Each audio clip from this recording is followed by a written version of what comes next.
Cancora, let us be very clear.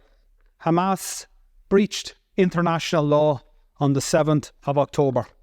Hamas targeted innocent civilians in the most callous and inhumane manner, and their actions have been rightly condemned by right-thinking people across the world. But we should also be very clear. Israel has breached international law, not just on every day since October the 7th, but virtually every single day for decades. Israel occupies Palestinian land against international law. Israel blockades Palestinian territory against international law. Israel builds and expands illegal settlements against international law.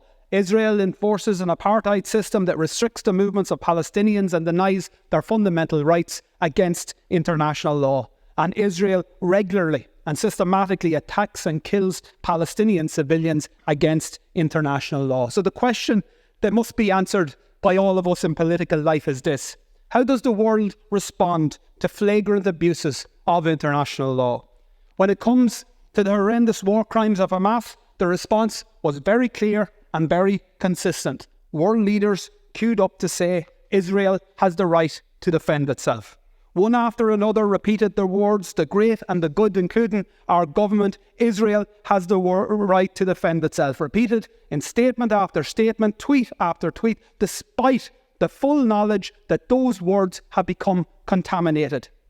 The words Israel has the right to defend itself means in practice that Israel takes that right as license to bombard civilians, to bomb schools, hospitals and other civilian infrastructure. And it has now been taken as license to enforce the displacement of 1 million people from one end of an open-air prison to another, to deny food, energy, medical supplies to a besieged civilian population, to actually deny them water, to ensure that children, the sick, the disabled, the elderly will literally die of thirst.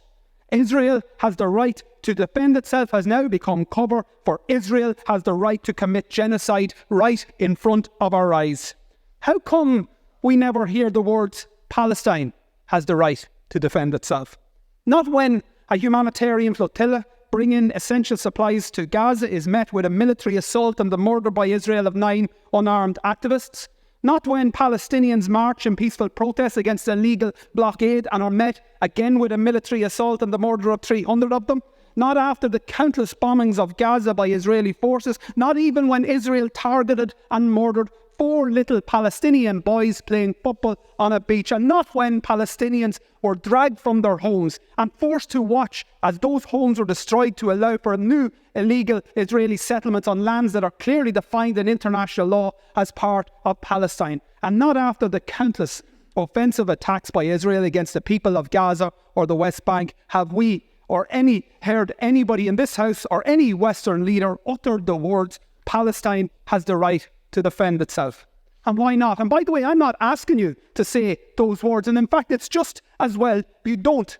Because we all know that the people of Palestine can't defend themselves. Not against one of the most powerful military forces in the world that is backed up by even more powerful military forces. The truth is that the people of Palestine, just like the innocent people of Israel, don't need the international community to tell them that their leaders have the right to inflict more bombings, more pain, more suffering. They need the international community to say stop, to say release the hostages, to say stop the bombings, the siege, the slaughter. They need the international community to tell Israel to stop the blockade, stop the apartheid, stop the annexation, to stop the genocide. And they need countries, Taoiseach, to lead the way. And Ireland should be one of those countries that leads the way. We know colonialism. We know oppression. We know conflict. But we also know conflict resolution. We know peace building. We know nation building. And because of what we know, what our history has taught us, our call tonight must be clear.